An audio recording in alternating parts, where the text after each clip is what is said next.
Territoire d'info, Public Sénat, Sud Radio. Bonjour à tous, bonne journée. Nous sommes ensemble pendant une heure. Bienvenue dans la matinale de Public Sénat de Sud Radio avec la presse quotidienne régionale. Territoire d'info, c'est une heure de direct. Vous le savez, on retrouvera notre invité politique à 8h. Aujourd'hui, c'est Pierre-Yves Bournazel qui sera débriefé par nos éditorialistes. Dans un instant, c'est le JT des territoires, suivi du débat des éditorialistes de la presse quotidienne régionale. Puis vous retrouverez le Zappélisé, le premier zapping politique de la journée. Mais tout de suite, c'est le JT des territoires. Je vous y retrouve.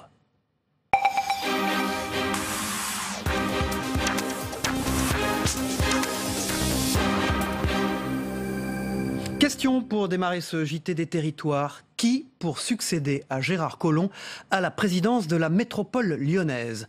Le nom du successeur du ministre de l'Intérieur, démissionnaire dès le 27 juin dernier, poste qu'il occupait depuis 2015, sera connu ce matin. On fait le point sur les prétendants avec Leïla Kessi à Lyon pour TLM. Qui pour succéder à Gérard Collomb à la tête de la métropole près de 2 mois après sa démission? Les élus vont voter lundi pour élire leur nouveau président. Face à David Kimmelfeld, candidat considéré comme ultra favori, 3 autres sont en lice. Du côté des Républicains, c'est Véronique Sarcelli qui a été désignée. La maire de Sainte-Foy-les-Lyons entend représenter les communes de la périphérie lyonnaise. Je suis le seul maire qui candidate. C'est quand même assez révélateur. Et je suis le seul maire des territoires. Les 3 autres candidatures sont des candidatures ou Lyon ou Villeurbanne. C'est quand même très révélateur de ce qui se passe dans la métropole. Il faut aujourd'hui se dire que la métropole de Lyon, c'est Villeurbanne. Mais c'est aussi 57 autres communes. Exit donc François-Noël Buffet, l'actuel président du groupe Les Républicains à la métropole et candidat lors des 2 dernières élections. Un choix collectif, assurent les élus LR qui ont décidé de miser, c'est dans l'air du temps, sur le renouvellement. Ce n'est pas une question de mode ou quoi que ce soit, c'est que simplement nous raisonnons au niveau du groupe, nous avons une décision au niveau du groupe et ça a fait l'unanimité lorsque Véronique a présenté sa candidature, donc nous la soutenons avec beaucoup d'enthousiasme. Autre candidat, Richard Ljung, l'élu socialiste de Villeurbanne qui n'aura pas la tâche facile, surtout depuis l'annonce surprise de Jean-Paul Brett qui apporte finalement son soutien à David Kimmelfeld. Je le regrette bien sûr et je le trouve pas très cohérent politiquement. Les soutiens qui se sont déclarés pour moi publiquement ont reçu déjà des pressions, donc je ne vais pas vous dire qui me soutient. Voilà. Après on verra, moi je suis très serein. Le centriste Christophe Jourjon est le 4e candidat en lice. Début de l'élection lundi à 9h30. Et à l'occasion des grands départs en vacances qui ont eu lieu ce week-end, vous le savez, des actions de prévention pour la sécurité routière se sont déroulées un peu partout en France. C'est le cas en Occitanie, illustration sur l'aire autoroute Marguerite Nord, avec des actions de sensibilisation aux risques routiers auprès des conducteurs et touristes de passage. Olivier Michel pour TV Sud y était. À la veille du premier grand départ en vacances de l'été, les ASF et la sécurité routière se mobilisent. Sur la 9 et l'aire de Marguerite, des ateliers de prévention sont organisés à destination des touristes. C'est le départ en vacances et on ne pense pas fort, on pense à arriver et l'essentiel c'est d'arriver, mais entre le temps il y a le voyage et il faut qu'il se passe en sécurité. Simulateur de conduite, véhicules tonneaux, ateliers d'évaluation des distances de freinage sont au programme. L'occasion de parfaire aussi le slogan bien connu « Un verre ça va, mais tout dépend de ce que l'on met dedans ». En fait, les gens ont pris comme habitude de regarder le verre comme le verre par lui-même et non la dose d'alcool qui est insérée dans le verre. Notre but à nous, c'est de faire voir les gens, de les faire servir un verre à leur façon et de regarder ensuite la dose d'alcool qu'ils ont mis à l'intérieur, car quelquefois, en l'espace de 2 verres, on se retrouve bien au-dessus du taux légal autorisé par la loi, c'est-à-dire au-dessus et à partir de 0,5 mg par litre de sang.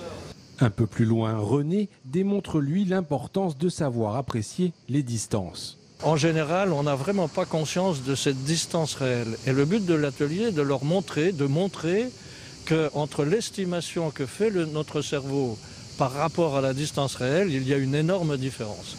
C'est-à-dire que les gens qui vont utiliser cette roue caudeuse vont finalement s'arrêter bien plus tôt alors que il serait peut-être en train de toucher la voiture si c'était vraiment sur l'autoroute. Ça veut dire qu'ils seraient déjà dans le véhicule, voire au-delà, ils auraient déjà traversé le véhicule. Depuis le début d'année, 28 personnes ont perdu la vie sur les routes gardoises. Et dans toute la France, les stations balnéaires se préparent à accueillir les premières vagues de touristes. Sur le littoral vendéen, on assiste aux derniers exercices pour les maîtres nageurs sauveteurs avant l'arrivée des estivants. Auparavant, ils ont suivi un stage de remise à niveau à Saint-Hilaire-de-Riez en immersion avec Pierre Dalicieux pour TV22, c'est Baywatch. Ces nageurs sauveteurs vont surveiller cette plage jusqu'à début septembre. Avant le grand rush des vacanciers, ces jeunes, pour la plupart étudiants le reste de l'année, se mettent dans le bain. Emma vient de Vannes et cet après-midi, c'est l'exercice de l'homme à la mer. J'en ai fait quand j'ai passé le permis, mais c'était il y a 4 ans. Donc là, un petit stress, mais ça va aller. Emma ne sera pas toute seule pour l'exercice. Margot et Samy sont là pour l'épauler. Tout l'après-midi, nos 3 nageurs sauveteurs vont longer la plage, vont plonger à l'eau, dans la bonne humeur. Mais dès ce samedi, l'exercice peut à tout moment devenir réalité. Et Emma sera seule à bord de son bateau. Le but, c'est que s'il y a une victime, c'est elle qui est en premier sur la victime. Et donc, elle doit être capable de la sortir seule. Personne ne va pouvoir l'aider, donc voilà, les autres sont sur la plage en train de surveiller pour l'instant. Et puis, voilà. Non, c'est pas si simple, c'est un coup de main à prendre, mais on s'en fait pas, ça va. Oui, bah là, c'est bon. Emma devra avoir un œil sur tout. C'est elle qui assurera la sécurité de la mer, pendant que ses collègues seront sur le bord. Chaque année, la ville de Saint-Hilaire-de-Riez engage elle-même 35 saisonniers pour faire ce travail.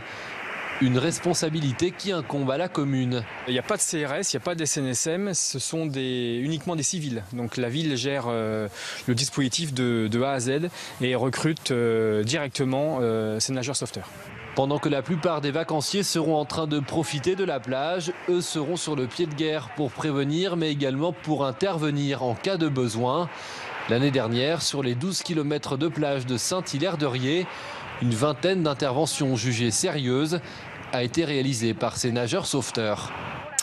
On part dans les Vosges maintenant pour une initiative qui veut faire de l'apprentissage une voie d'excellence.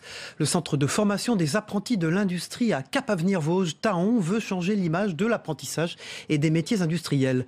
Chaudronnerie, électrotechnique et maintenance industrielle sont au programme. Stéphanie Renaud pour Vosges Télévisions vous le raconte.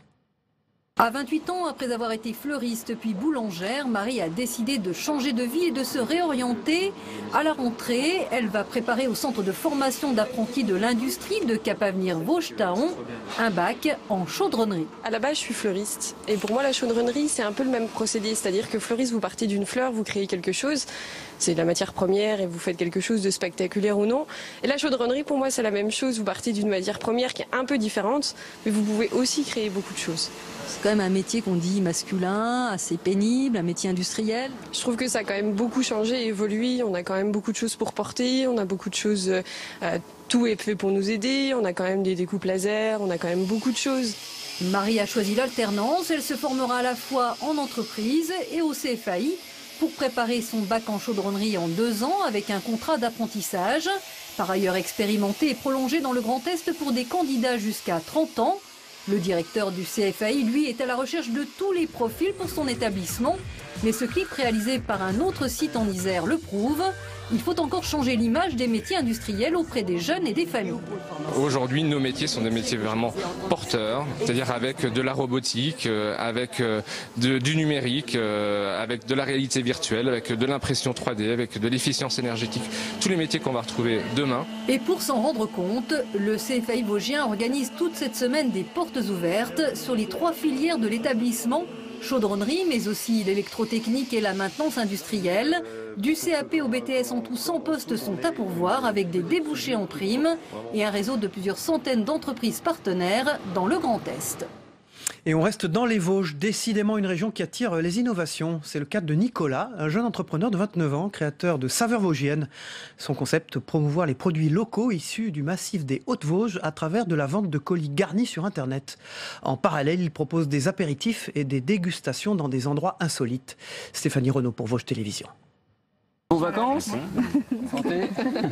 Plutôt insolite cet apéritif. Sur les hauteurs de la commune de Julien-Rue, la journée s'achève pour Nicolas Toussaint. Au cœur d'une carrière abandonnée, le jeune entrepreneur de 29 ans fait déguster à ses clients des produits du terroir vosgien qu'il a lui-même soigneusement sélectionnés. L'envie première de tout ça, c'était vraiment de faire la promotion des producteurs du massif des Hauts-de-Vosges. Quand j'ai vu toutes les compétences qu'on avait ici, voilà, j'ai grandi ici, avec mes amis, on faisait plein de soirées dans les montagnes. J'ai vu qu'on avait beaucoup de produits du terroir et là, ça m'a donné envie voilà, de faire perdurer ces compétences. On a Laforge, Julien-Rue, Cleury, et puis voilà, c'est toute la vallée en fait qui se dessine devant nous, c'est super chouette. Né en février dernier, le concept de partager des produits locaux dans des lieux originaux séduit de plus en plus. Et grâce à ces nombreuses anecdotes sur la région, la recette fonctionne. C'est des endroits en tout cas qui me sont chers parce que c'est là où je venais faire mes premiers feux de camp avec mes copains quand j'étais plus jeune.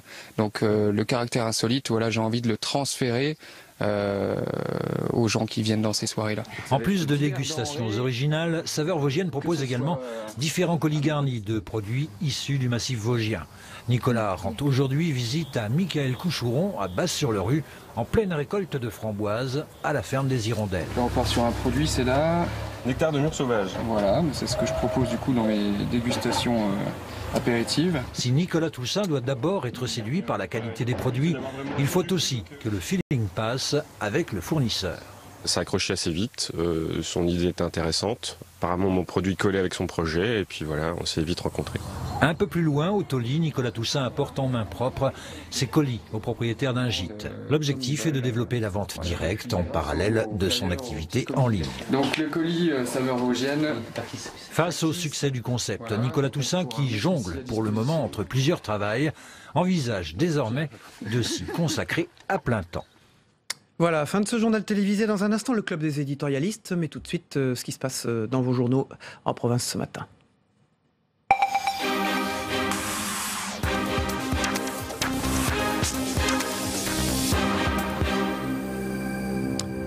Avec des unes de la presse quotidienne régionale, évidemment sur Mossoul. Vous le voyez tout de suite sur cet écran, le Télégramme, Mossoul après l'enfer. C'est pour le Télégramme, pour la Dépêche du Midi, c'est Mossoul libéré, la fin de Daesh, point d'interrogation. Les forces irakiennes ont donc libéré hier la deuxième ville du pays, au terme d'une bataille de plus de 9 mois, un revers très important pour l'État islamique. À la une de la Dépêche du Midi. Pour la République, la Nouvelle République, c'est la loi travail, bataille à l'Assemblée. Et Olivier Pirot écrit dans la Nouvelle République ce matin: le principal intérêt de la bataille à venir dans l'hémicycle autour de la réforme du Code du travail sera de voir comment l'opposition va se constituer. L'échiquier politique a été totalement bouleversé par l'émergence du mouvement d'Emmanuel Macron. Tous les repères traditionnels et le clivage gauche-droite se cherchent un nouvel ordonnancement et la nature a horreur du vide. Le combat social, s'il doit avoir lieu dans la rue, prendra peut-être plus à la rentrée, une fois que le contenu précis de la réforme sera connu et les vacances passées. C'est dans la Nouvelle République, Olivier Pirot. Dans Ouest France, c'est pénibilité au travail, ce qui va changer, à la une du grand quotidien de l'Ouest. Pour Presse Océan, vous savez, ce matin encore 12 départements en alerte orange. C'est déluge à Nantes, de gros dégâts entre 17h30 et 18h30.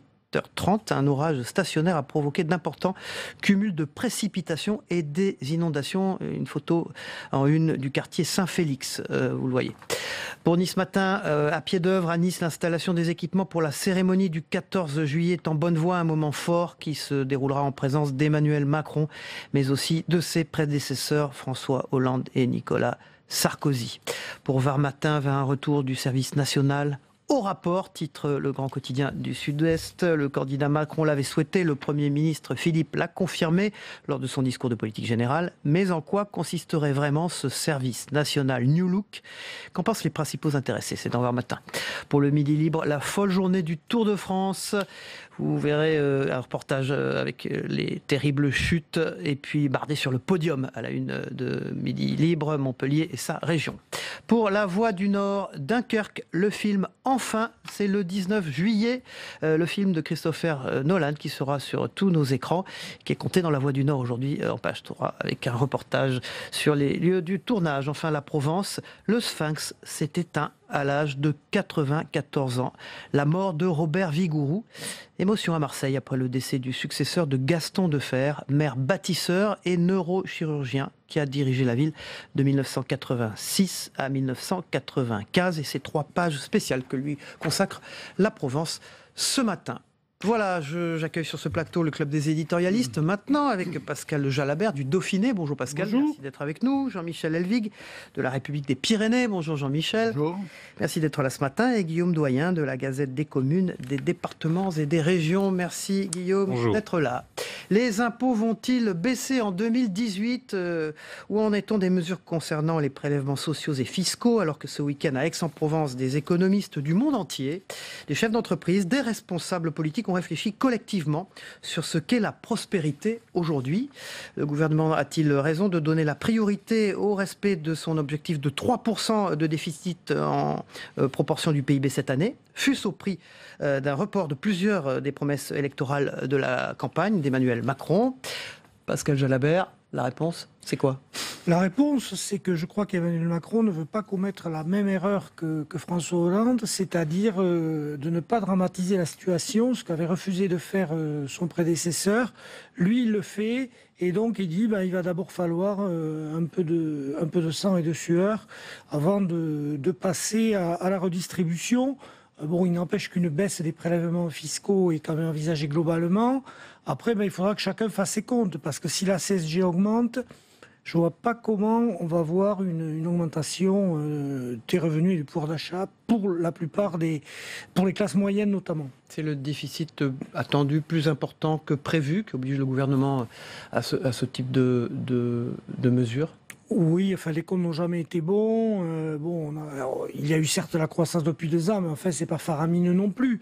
Donc du coup, on n'arrive pas à cet objectif de 3%. Alors après, on peut toujours discuter s'il faut le tenir ou pas.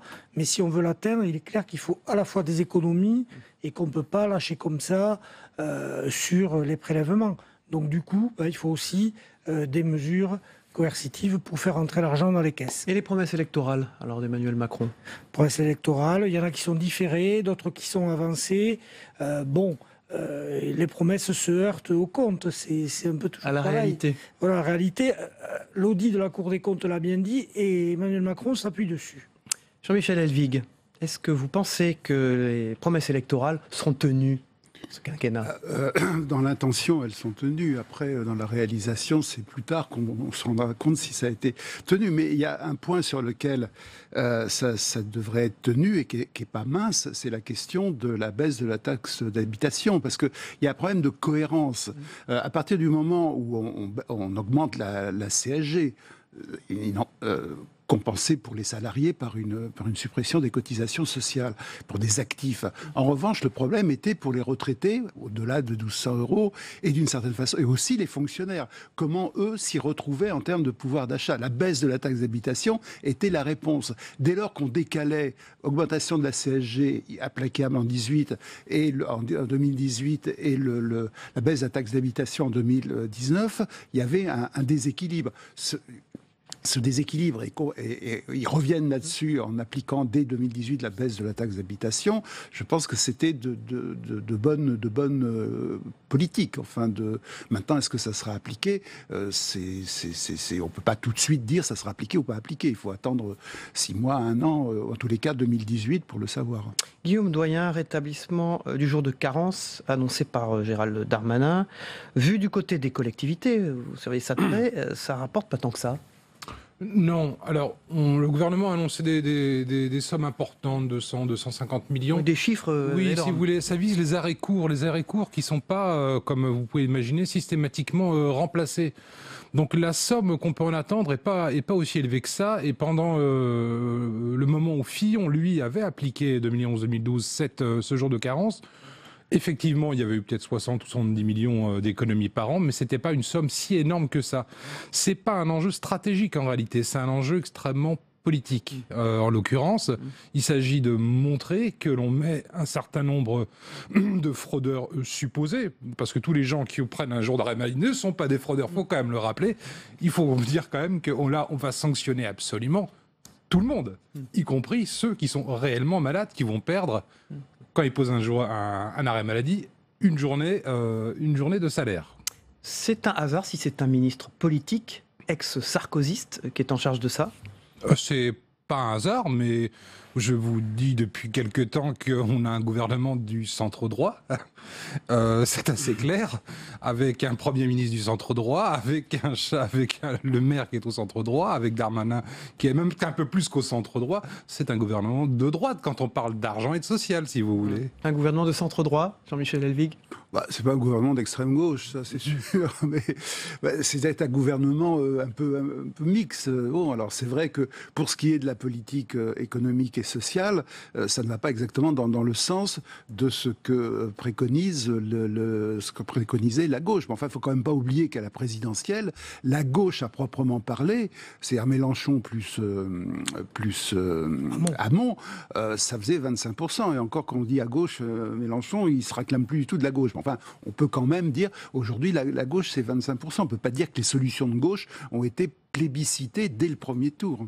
Pascal Jalabert. Oui, la question n'est plus de droite et de gauche, puisque là, leur objectif, c'est de redresser les comptes.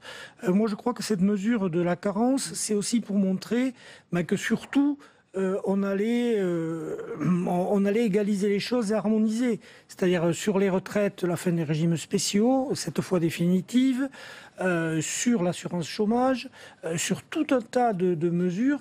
Je crois que ce gouvernement va casser les spécificités privées, publiques, régimes spéciaux, pas spéciaux. Voilà, donc la carence, c'est un effet politique et purement symbolique. Parce que c'est pas ce que ça rapporte. Entre 150 et 200 millions, ça paraît déjà beaucoup. Donc bon, voilà, mais c'est un signal. Est-ce que vous pouvez nous expliquer pourquoi il faut tenir cet objectif de 3% de déficit en proportion du PIB cette année, absolument? Alors, pourquoi il faut le tenir? C'est tout simplement dans la négociation avec les Allemands. On dit avec Bruxelles, mais c'est avec les Allemands. Oui, c'est essentiellement Angela Merkel qui pose problème. C'est Angela Merkel. Enfin, elle ne pose pas problème. C'est qu'elle s'est engagée cette fois à suivre Emmanuel Macron dans une logique d'investissement, dans une logique d'une Europe qui investit, une Europe plus proche du citoyen et du travail, mais la contrepartie, c'est le sérieux budgétaire. Or, la France, ça fait des années qu'elle reporte de 1 an, de 2 ans, qu'elle obtienne des moratoires. Voilà. Donc là, l'Allemagne nous dit, si vous êtes sérieux, alors on vous suivra sur d'autres politiques. Quand je dis qu'Angela Merkel pose problème, Jean-Michel Elvig, je veux dire par là qu'elle est très rigoureuse sur ces questions-là, la chancelière allemande. Oui, mais attendez, ce sont des règles auxquelles on a souscrit nous-mêmes et qui ont d'ailleurs précédé les 3%. Ça n'a pas été inventé par Angela Merkel, les 3% et les 60% d'endettement public, c'est inscrit dans le traité de Maastricht. Donc, alors, on ne peut pas dire non plus que... Alors, ces 3%, de toute façon, plus on va vers un moindre déficit, mieux c'est. On ne peut pas non plus oublier qu'en 2 ans, ça a été quand même réduit, ce déficit public, de 5 à 3 environ. Alors après, la question de savoir, est-ce qu'il faut être... C'était d'ailleurs Sarkozy ou Fillon, plutôt Sarkozy, qui disait entre 2,9 et 3,1 ou 3,2, on est quand même dans l'épaisseur du trait. Donc en se fixant cette barre absolue des 3%, il y a un effet effectivement plus politique et symbolique qu'un effet réel. Et en même temps, ça limite certaines marges. Il ne faut pas oublier que dans le programme de la droite, dans la première année, avec les baisses massives de charges et d'impôts, il était prévu, si elle avait gagné la droite, qu'on arriverait très au-delà des 3%. Guillaume Doyen, l'enjeu c'est quoi? C'est ne pas être dévalué pour la France politiquement aussi, sur la scène européenne? C'est une question de crédibilité? Non, je pense que là, l'enjeu, si vous voulez, immédiat pour le gouvernement, il est intérieur. C'est clairement de dire, nous sommes un gouvernement qui maîtrise ses comptes. Effectivement, c'est lié aux demandes de l'Allemagne. Mais à mon avis, l'effet intérieur est beaucoup plus fort, l'effet de politique intérieure est bien plus fort. C'est pour dire, nous maîtrisons les comptes, nous maîtrisons la dépense et nous allons baisser les impôts. Derrière ça, il y a le petit souci de baisser trop vite la dépense qui peut peser sur l'investissement, comme ça c'est déjà produit en 2014 et en 2015, et ça a posé des problèmes sévères aux entreprises du bâtiment et des travaux publics. Donc baisser rapidement l'investissement public, ça a des inconvénients et ça peut poser des problèmes dans le secteur privé. Et par rapport à nos voisins européens, c'est aussi une manière de dire la France forte est de retour? C'est une manière de dire que le couple franco-allemand fonctionne bien et qu'il a toujours été au cœur du dispositif européen, voilà, et que les Français reviennent au premier plan. Quoique, je pense que nous agissons un peu rapidement sur le côté dépenses publiques et nous sommes un peu trop conciliants avec les demandes de Mme Merkel ou nos partenaires allemands. Jean-Michel Elvig, pendant ce temps-là, les partis politiques cherchent plus ou moins à se recomposer. Chez les Républicains, Valérie Pécresse ne veut pas se présenter à la présidence du mouvement. Elle décide, elle aussi, de créer un mouvement à elle, d'idées, qui à ce stade se situera d'ailleurs au sein des Républicains. On en parlera avec notre invité politique Pierre-Yves Bournazel tout à l'heure à 8h. Au PS, vous parlez de direction obèse, vous. Et puis à la République En Marche, on veut durer sans se banaliser.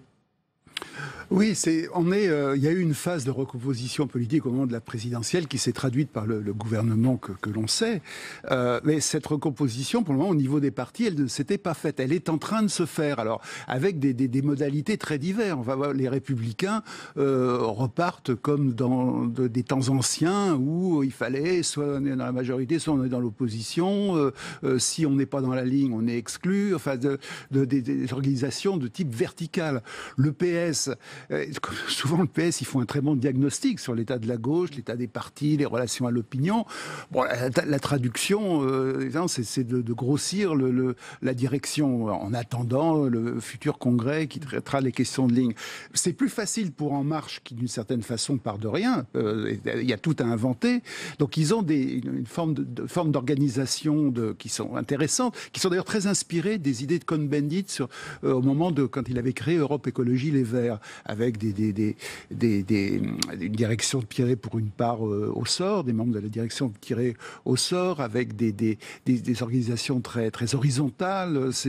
Basiste, vous dites. Oui, un peu basiste. Le problème, c'est un parti de gouvernement, lorsque les difficultés viendront, est-ce qu'il peut se contenter d'être le relais, comme ça, d'être l'espèce d'alerte et de créer, d'alimenter en idées le pouvoir? Est-ce qu'il peut se contenter de ça? Et puis surtout, comment ils arbitreront ensuite les investitures aux élections locales. Guillaume Doyen, avec des problèmes chez les Républicains, ça frite assez là. Oui, tout à fait. Normalement, la ligne de fracture, si vous voulez, a atteint le camp républicain. Il va y avoir cette semaine des sanctions qui vont tomber. C'est très probable. Ils sont convoqués. Oui, alors c'est très probable qu'à terme, si vous voulez, ce parti, de même que le PS, on en ramasse les morceaux les uns après les autres. C'est la première fois qu'un Premier ministre en exercice sera exclu de son parti. Donc il y a c'est du jamais vu. C'est du jamais vu. Oui, il y a quelque chose d'un peu cocasse là-dedans. Voilà. C'est du jamais vu, Pascal Chabert. Oui, c'est du jamais vu. Surtout, c'est que je crois qu'ils sont tous spectateurs pendant quelques années. Ils vont regarder. Si j'ose dire, si En Marche, ça marche. C'est-à-dire que si le gouvernement obtient des résultats d'un côté, si le parti La République En Marche arrive à avoir un fonctionnement cohérent, à être pourvoyeur d'idées, à pas faire trop de bêtises à l'Assemblée, qu'il n'y ait pas trop d'affaires, ça va être compliqué, et pour le PS ou pour les LR. Donc là, je crois qu'ils vont se mettre pendant 2-3 ans en position d'attente. En revanche, si ça ne marche pas, alors là, on va voir au municipal, déjà un peu aux européennes en 2009, mais surtout au municipal en 2020, comment localement tout ça va se recomposer. Et là, pour le moment, c'est le brouillard absolu. Il y a un peu de temps devant nous. On va demander à Pierre-Yves Bournazel, député LR de Paris, qui siège dans le groupe Les Constructifs, ce qu'il en pense tout à l'heure. Alors, c'est une nécessaire cure de jouvence. C'est pas pour les politiques. Guillaume Doyen, c'est pour les équipements sportifs. C'est à la une de la Gazette. Oui, voilà. Non, on parle d'investissement. Et effectivement, là, il faut aussi énormément d'argent. Nos piscines ont bien vieilli. Elles fuient. Nos piscines fuient. On n'a peut-être pas spécialement envie d'y aller ce matin, mais en réalité, la réalité, c'est que les équipements sportifs français sont dans un état assez catastrophique et ça leur fera pas de mal. À mon avis, c'est pas maintenant que l'argent va couler à flot. Pardon pour le jeu de mots idiot. Dans la Gazette, la liste des équipements sportifs qui vont bien et ceux qui vont moins bien. C'est fini, on passe à la météo dans un instant, le temps qu'il fait aujourd'hui en France. La météo vous est présentée par Terroléo Pro, avec le concours de l'Assemblée des départements de France.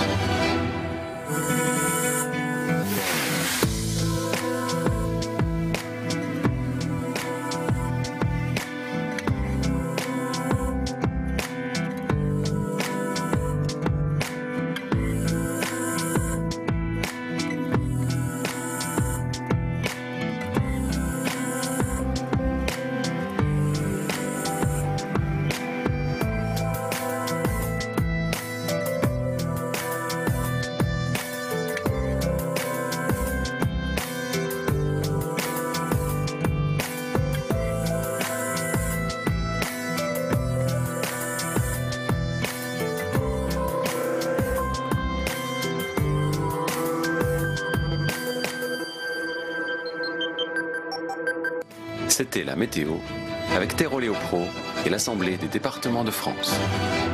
Voilà, on retrouvera pour le débrief tout à l'heure Jean-Michel Elvig de la République des Pyrénées et Pascal Jalabert. Merci Guillaume Doyen d'avoir été notre invité ce matin. On passe maintenant, si vous voulez bien, au zapping, le premier zapping politique des matinales d'infos qu'on regarde ensemble.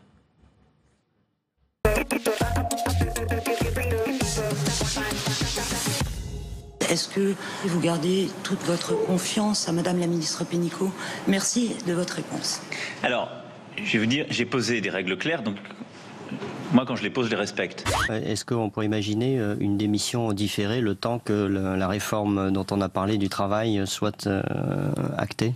Vous savez, moi, je ne me situe pas dans cette démarche. Je sais que j'ai rien à me reprocher. Je le sais profondément. Vous avez confiance en Madame Pénicaud? J'ai confiance en Madame Pénicaud et j'ai confiance dans la justice. Je ne ferai pas de commentaires. Le compte pénibilité devient compte de prévention. Un compromis entre les souhaits de la CFDT, très attachée à cette mesure du quinquennat Hollande, et le patronat. La complexité, ça protège pas mieux les salariés. Ça nuit plutôt à l'égalité parce que personne n'arrive à le mettre en œuvre. Un conseiller a dû essayer de me joindre pour m'annoncer qu'il allait avoir une réforme, en tout cas un courrier envoyé pour expliquer la réforme. Donc en matière de concertation et de dialogue, vous comprenez que c'est un peu surprenant, oui. Ça simplifie complètement, ça libère les PME d'une obligation, franchement, usine à gaz. C'est ce qu'avait dit M. Gattaz aussi en son temps. Donc de ce point de vue-là, ils sont connectés. N'écoutez pas ceux qui vous disent en 2018 les impôts vont augmenter, les prélèvements obligatoires, mesdames et messieurs, diminueront dès 2018 d'environ 7 milliards d'euros. Il y a une information qui est tombée ce matin dans le journal du dimanche, qui a été démentée depuis par le porte-parole du gouvernement. Ce serait le gouvernement qui étudierait la taxation du livret A et des livrets d'épargne. Il n'y aura aucune taxe sur le livret A. Et je ne sais pas d'où sort cette idée farfelue, mais il est absolument hors de question de créer une taxe sur le livret A. Valérie Pécresse, autre annonce dans le JDD.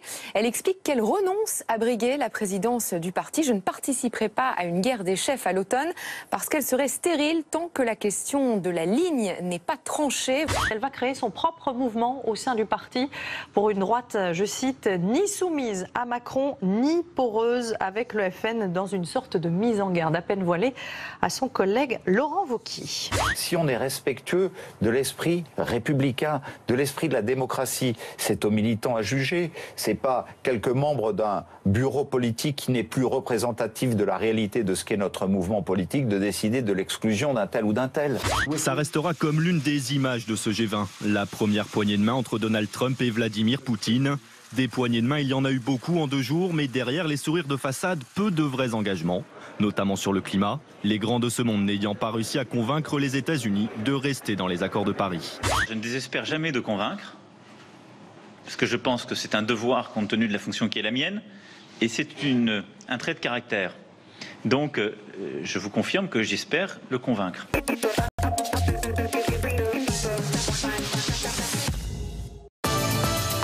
Territoire d'info, Public Sénat, Sud Radio. Voilà, l'invité politique ce matin de Public Sénat de Sud Radio avec la presse quotidienne régionale, c'est Pierre-Yves Bournazel. Bonjour, merci d'être avec nous. Vous êtes jeune, nouveau député LR de la 18e circonscription de Paris. Vous siégez parmi le groupe des constructifs à l'Assemblée nationale. Merci d'être avec nous ce matin. Merci à vous. Pour vous interroger à mes côtés, Véronique Jacquier de Sud Radio. Bonjour Véronique. Bonjour à tous. Et Michael Zamès, spécialiste politique de Public Sénat. Bonjour Michael, ce matin. Pierre-Yves Bournazel, Valérie Pécresse renonce à se présenter à la présidence du mouvement Les Républicains. Elle renonce, vous faites partie des constructifs, je viens de le dire. Vous laissez les clés à Laurent Wauquiez, c'est définitif ? Écoutez, on assiste à une recomposition politique avec l'élection d'Emmanuel Macron puis la nomination d'Édouard Philippe.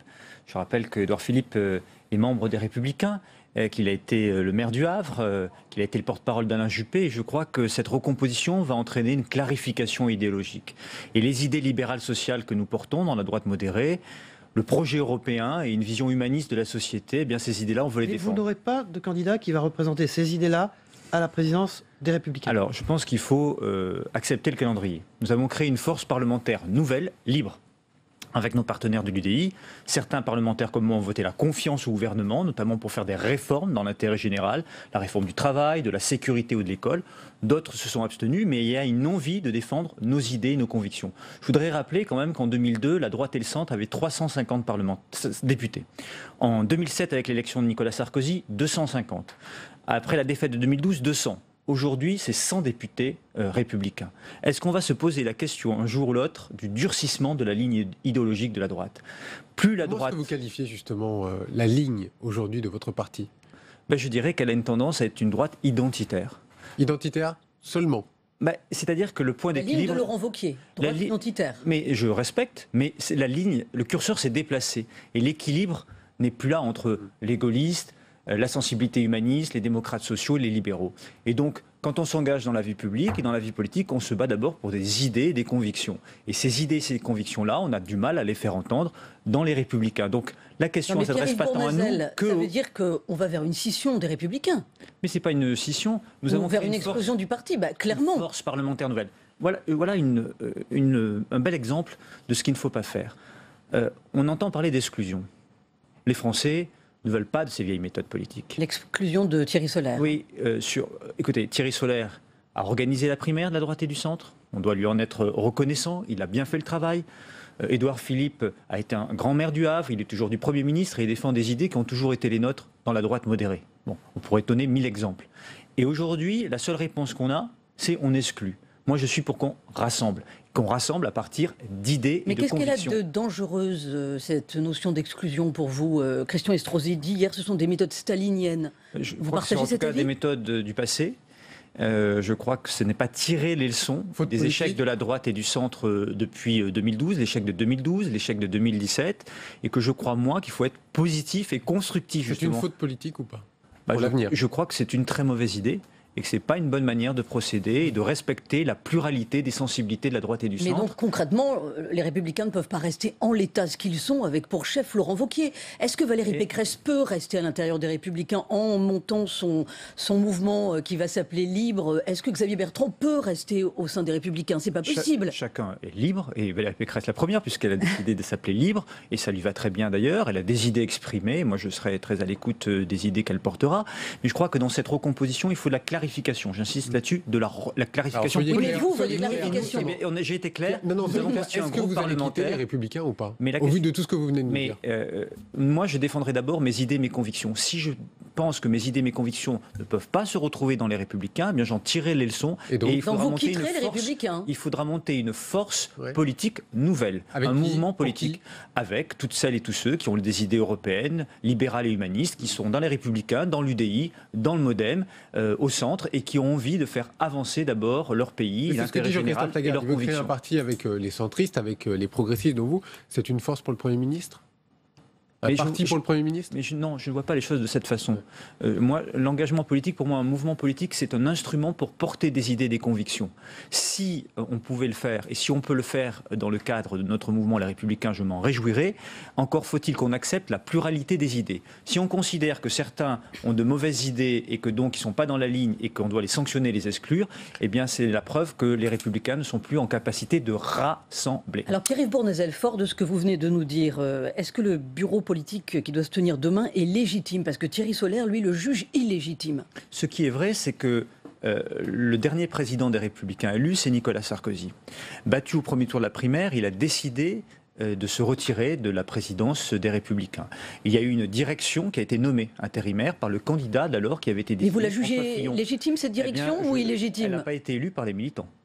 Donc elle n'est pas légitime pour vous? Disons que dans un grand mouvement politique, si quelques-uns décident de l'exclusion d'autres parce qu'ils ne sont pas exactement dans la ligne, alors que la ligne n'a pas été tranchée par les militants, ça pose quand même un problème de légitimité. En cela, Thierry Solère a raison. C'est Pierre-Yves Bournazel, député LR de la 18e circonscription de Paris, qui est notre invité ce matin dans Territoire d'Info.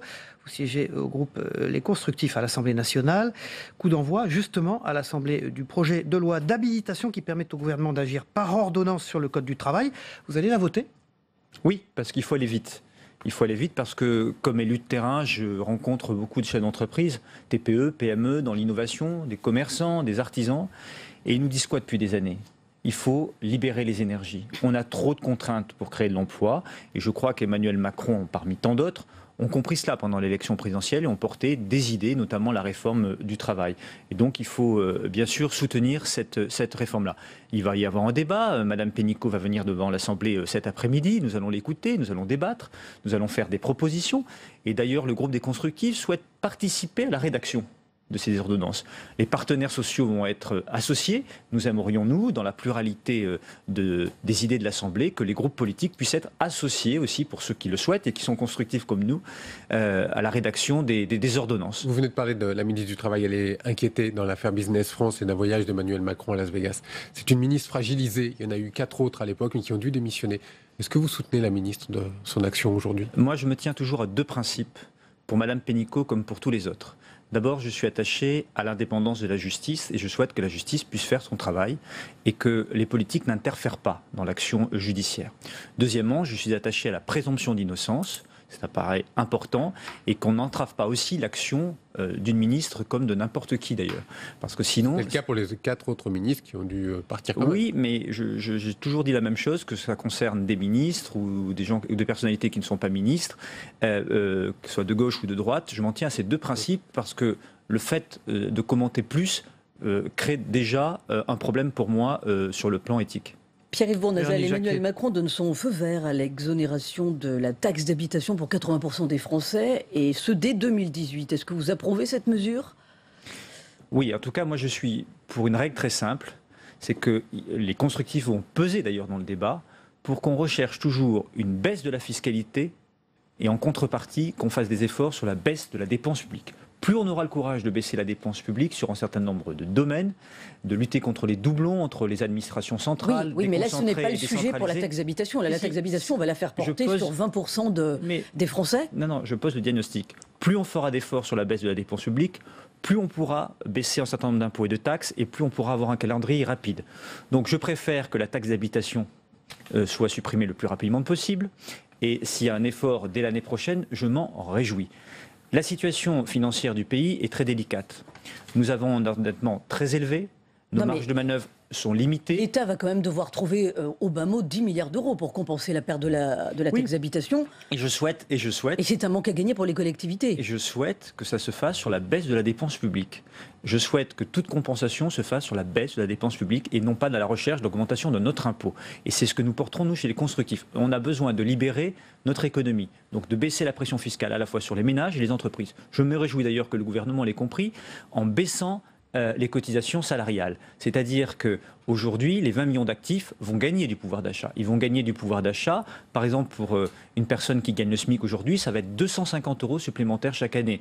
Mais pour les retraités et les fonctionnaires, la potion risque d'être amère quand même. Du salaire net, du salaire brut. Oui, mais je pense que pour augmenter, par exemple, un jour le pouvoir d'achat des fonctionnaires, il faut clairement expliquer, dans l'intérêt général, qu'il faut une fonction publique qui soit moins importante. C'est-à-dire qu'il faut sacraliser les postes qui ont un intérêt direct pour l'action de la collectivité et qui a trop de doublons dans notre administration centrale, déconcentrée, décentralisée. Il faut faire la réforme de l'État et de nos collectivités, et avec ce courage politique-là, alors nous pourrons à la fois baisser les impôts et mieux valoriser le travail de nos fonctionnaires. Et en quelques jours, on est passé de « il faut faire des économies partout » à du coup, on va retarder certaines annonces. Il faut trouver 7 milliards d'euros et on va donner 7 milliards d'euros de baisse de prélèvement. Et puis finalement, on revient en arrière et on dit finalement, si on va faire les annonces de campagne, notamment sur la taxe d'habitation.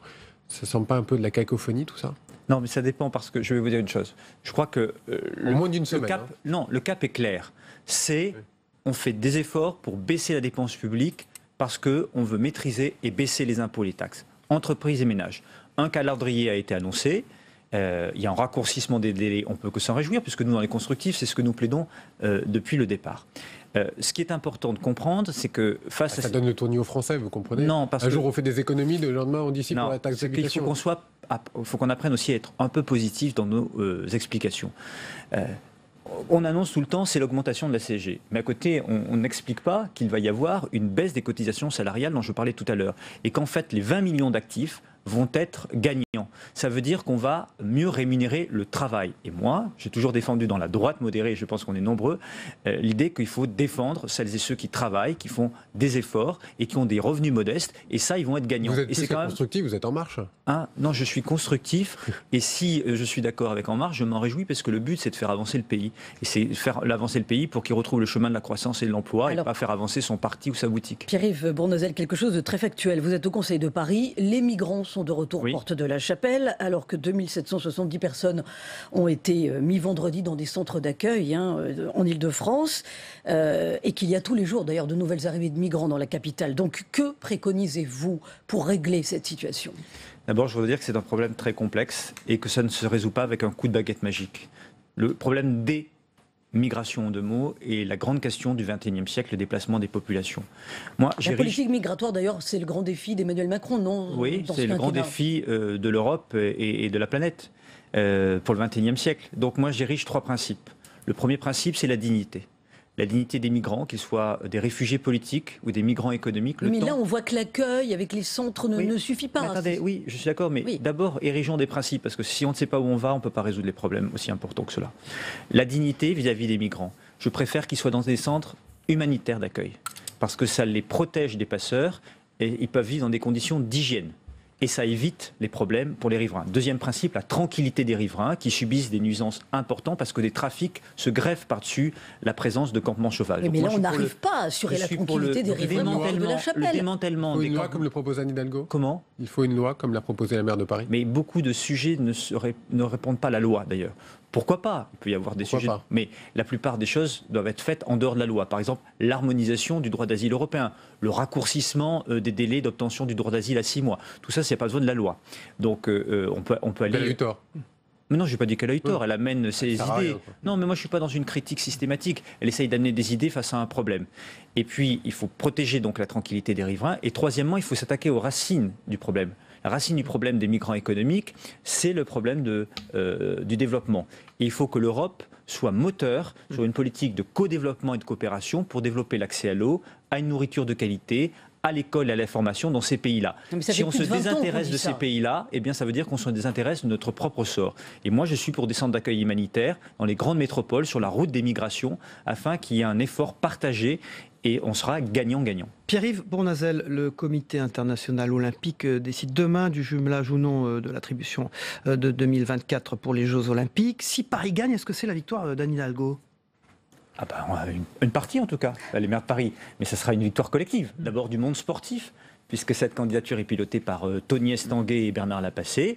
Anne Hidalgo, bien sûr, la maire de Paris, la présidente de région Valérie Pécresse, et évidemment l'État, puisque c'est l'État qui a piloté cela aussi, avec la ministre des Sports, Madame Flessel, le Premier ministre, Édouard Philippe, et le président de la République, Emmanuel Macron. Mais d'abord la victoire des sportifs et de tous les acteurs derrière. Puisque vous êtes au Conseil de Paris, la désignation d'un candidat pour l'élection à la mairie de Paris dans votre camp, ça sera pour quand ?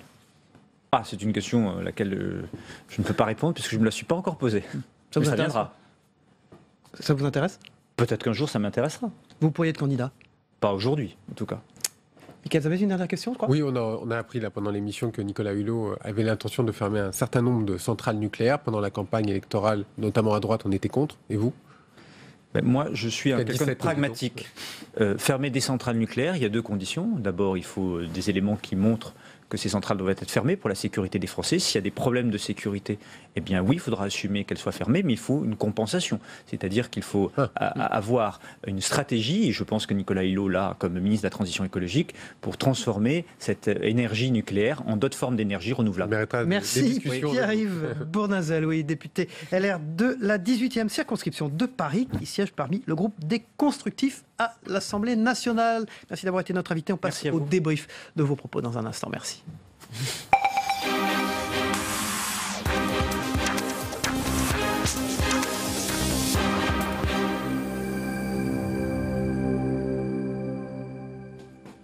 Voilà. Voilà, alors que Pierre-Yves Bournazel quitte ce plateau, bien fait son entrée Pascal Jalabert du Dauphiné, qui était présent dans la première partie de cette matinale d'info, et Jean-Michel Elvig de la République des Pyrénées. Bonjour messieurs, merci d'être avec nous. Alors on a appris que Valérie Pécresse renonçait à la présidence du mouvement Les Républicains, renonçait à être candidate à la présidence du mouvement. On a posé la question à Pierre-Yves Bournazel, qui est un constructif, si en fait les constructifs laissaient les clés à Laurent Wauquiez, et vous avez entendu ce qu'il a répondu, Pascal Jalabert. Au fond, on a compris que les Républicains étaient en train d'éclater. Oui, les Républicains, c'est pas nouveau, hein. Il y a carrément 2 lignes, voire 3. Donc Laurent Wauquiez, de toute façon, il a fait le boulot, il a fait le tour des fédérations, il a vu les militants. Donc, il a verrouillé déjà son élection. Oui, voilà, il a verrouillé son élection. Je ne vois pas qui aujourd'hui peut lui contester, surtout depuis le retrait de Xavier Bertrand. Donc, voilà. Donc vous pensez que les constructifs vont pas aller au combat faute de pouvoir le gagner, c'est ça? Oui, voilà, ils vont pas aller au combat faute de pouvoir le gagner. Après, il faut voir à l'intérieur comment ça se passe et si en effet il n'y a pas une explosion via l'Assemblée, via une loi. Tout peut se produire. Alors Pierre-Yves Bournazel, Jean-Michel Elvig, il y a quelques instants, a parlé de clarification. Il faut de la clarification. Est-ce qu'on y est ? Je pense qu'il n'est pas le premier dans l'histoire politique française à gauche, à droite, extrême gauche à extrême droite, à prôner la clarification. Généralement, quand on dit ça, c'est qu'il y a un autre problème. Il ajoute qu'il faudra monter une force politique nouvelle. Tout de même. Oui, mais alors, là où il n'y a pas totalement tort et qui rejoint la question des Républicains, c'est qu'il y avait une idée traditionnelle qui voulait que pour être un candidat sérieux, crédible à l'élection présidentielle, il fallait avoir derrière soi un parti un appareil, puissant, un appareil. Bon, la dernière présidentielle a montré que ce système-là était révolu et que même d'une certaine façon, ce parti pouvait, ce type de parti pouvait être un handicap. Donc d'où le côté assez pathétique de Wauquiez qui pense que en s'appropriant ce qui reste de militants de LR, de militants actifs, hein, c'est-à-dire essentiellement des anciens sarkozystes ou des catholiques conservateurs, il pense qu'il aura une chance. D'autres, c'est le cas de Valérie Pécresse ou Xavier Bertrand ou quelques autres, outre le fait qu'effectivement, maintenant, c'est tellement verrouillé, ce qui reste du parti, qu'ils n'ont pas beaucoup de chance, ils ont compris que la prochaine présidentielle, personne ne sait comment elle se jouera, mais en tous les cas, il est probable que le fait d'être à la tête d'un parti ne sera pas forcément un avantage certain. Alors on a une petite idée de comment vont se comporter les constructifs à l'Assemblée nationale, Pascal Jalabert, avec ce que nous a dit Pierre-Yves Bournazel ce matin. Par exemple, coup d'envoi aujourd'hui donc, du projet de loi d'habilitation qui permet au gouvernement d'agir par ordonnance sur le Code du travail. Quand on lui demande s'il va la voter, non seulement il va la voter, mais il va même aider à rédiger. Enfin, ils vont mettre la main à la pâte, c'est ça. Oui, très clairement, je crois que sur toutes les mesures sociales, économiques, voire fiscales, le groupe Les Constructifs, ça va être comme le MoDem, un appendice de La République En Marche. Ils ne peuvent pas s'y opposer. D'ailleurs, il l'a bien justifié, Pierre-Yves Bournazel. Sinon, sa base ne le comprendrait pas. En plus, c'est un élu de Paris, donc... Il faut rappeler qu'il a été élu contre Myriam El Khomri. Il a été élu contre Myriam El Khomri. L'ancienne ministre du Travail, qui était elle-même soutenue par Emmanuel Macron, lui-même étant soutenu par Édouard Philippe. Il a été élu pour 2 raisons. D'abord parce qu'en fait, il avait l'étiquette LREM sur le front. Et deuxièmement, parce que la gauche voulait de toute façon empêcher Myriam El Khomri d'être députée. Donc voilà, il a eu une élection un peu particulière. Mais très clairement, les élus constructifs, oui, ils sont là pour appuyer le gouvernement. Alors de temps en temps, ils risquent de trouver 1 ou 2 bémols par-ci par-là, histoire de montrer leurs différences. Mais c'est plus la question. La vraie question, c'est au sein du groupe LR, si ça va continuer comme lors du vote de la confiance à se diviser. Alors là, par contre, ça va peser plus lourd. Mais les constructifs, à mon avis, c'est plus le sujet. Jean-Michel Elvig.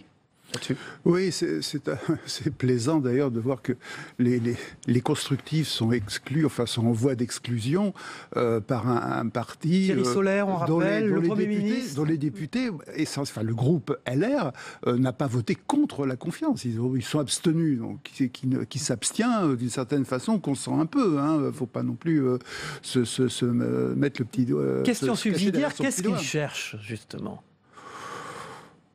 Qu'est-ce qu'il cherche? Il cherche à raffermir le socle du parti, à éviter que ça se dilue davantage encore. Bon, et puis il y a un côté qui est très inscrit dans l'histoire de la gauche autoritaire dans ce parti. Vous connaissez la formule, le parti se renforce en s'épurant. Voilà, il y a un peu ça l'idée, quoi. La réforme de l'État, il faut faire des économies. Je souhaite que cela se fasse sur la baisse de la dépense publique. C'est ce que nous voulons chez les constructifs. Ils veulent peser sur cette affaire, Pascal Jalabert. Oui, ils pourront peser. Ils n'ont pas beaucoup à peser, puisque Édouard Philippe l'a déjà annoncé. Moi, je crois que cette question de la dépense publique, l'enjeu maintenant, ce sont les collectivités locales. Parce que ça fait des années que les chambres des comptes pointent ici ou là des dépenses, des doublons, des constructions inappropriées, enfin tout ce qu'on voudra. Et là maintenant, Édouard Philippe, dans son discours politique général, a dit 2 niveaux en dessous de la région. Donc aujourd'hui, il y en a 3 sur le 3/4 du territoire. Le département, l'intercommunalité, la commune. Donc là, alors vous avez Lyon, la métropole, qui a pris les compétences du département. Vous avez des communes genre Annecy, pour n'en citer qu'une, qui ont fusionné et qui forment à elles seules une intercommunalité. Voilà. Donc aujourd'hui, les élus locaux vont devoir choisir. Et là, ça va être beaucoup plus douloureux. La réforme de l'État, donc ces économies, baisser la dépense publique, c'est aussi un positionnement politique pour les constructifs, Jean-Michel Elvig. Soutenir le Premier ministre en étant dans une cohérence, c'est ça? Oui, c'est quand même un peu plus tout ce que la droite dit aussi, enfin, pas seulement la droite d'ailleurs, mais avec des modalités diverses, ça va dans le sens de ce qu'il disait avant. Donc c'est vrai que c'est absurde de maintenant voter contre. Il y a que Jean-Luc Mélenchon et la France Insoumise qui est isolée dans cette affaire? Isolé, oui. Enfin, de toute façon, la gauche est isolée. Enfin, la gauche est réduite à sa portion congrue en termes de représentation parlementaire. Et ça, il faut d'abord peut-être qu'elle s'en prenne à elle-même avant d'accuser les autres. Pascal Jalabert? Oui, la gauche, elle n'est pas en mesure de peser. Je crois qu'aujourd'hui, il y a plus d'anciens députés PS d'En Marche qu'au groupe PS, et bien entendu qu'à la France Insoumise. Donc la question n'est plus là. En effet, la gauche... Il y a une forme d'unanimité, vous dites, sur ces questions-là aujourd'hui, dans le paysage, en tout cas au Parlement? En tout état de cause, aujourd'hui, l'opinion publique peut comprendre que les collectivités et l'État doivent faire un certain nombre d'économies, tout simplement parce que ça fait des années que des rapports des cours des comptes, des conseils d'État dénoncent tout cela, montrent qu'il y a des économies à faire. Donc au bout d'un moment, il va bien falloir s'y mettre.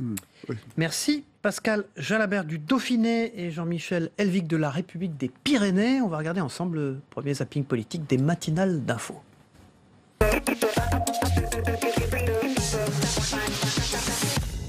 Est-ce que vous gardez toute votre confiance à Madame la ministre Pénicaud? Merci de votre réponse. Alors, je vais vous dire, j'ai posé des règles claires, donc moi, quand je les pose, je les respecte. Est-ce qu'on pourrait imaginer une démission différée le temps que la réforme dont on a parlé du travail soit actée? Vous savez, moi, je ne me situe pas dans cette démarche. Je sais que j'ai rien à me reprocher. Je le sais profondément. Vous avez confiance en Madame Pénicaud? J'ai confiance en Madame Pénicaud et j'ai confiance dans la justice. Je ne ferai pas de commentaires. Le compte pénibilité devient compte de prévention. Un compromis entre les souhaits de la CFDT, très attachée à cette mesure du quinquennat Hollande, et le patronat. La complexité, ça protège pas mieux les salariés.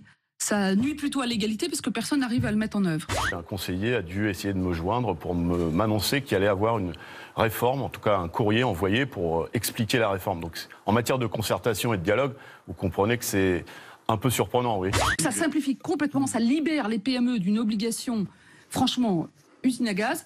C'est ce qu'avait dit M. Gattaz aussi en son temps. Donc de ce point de vue-là, ils sont connectés. N'écoutez pas ceux qui vous disent en 2018 les impôts vont augmenter.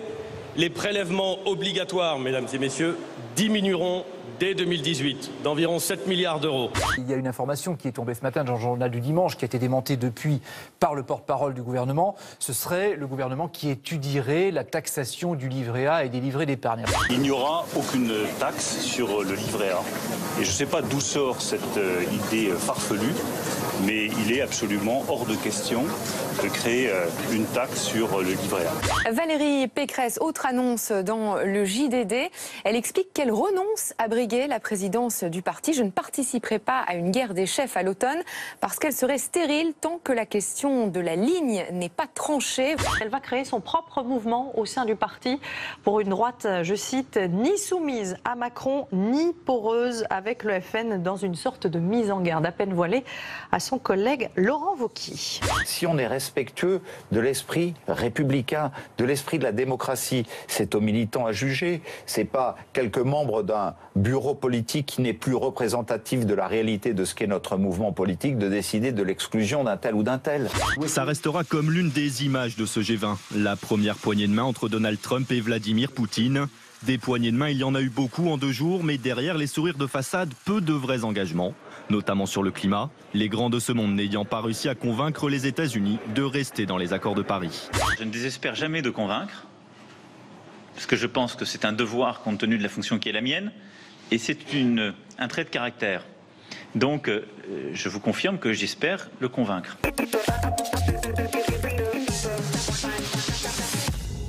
Voilà, merci de nous avoir suivis. On se retrouve demain matin pour une nouvelle matinale d'infos. Bonne journée à tous.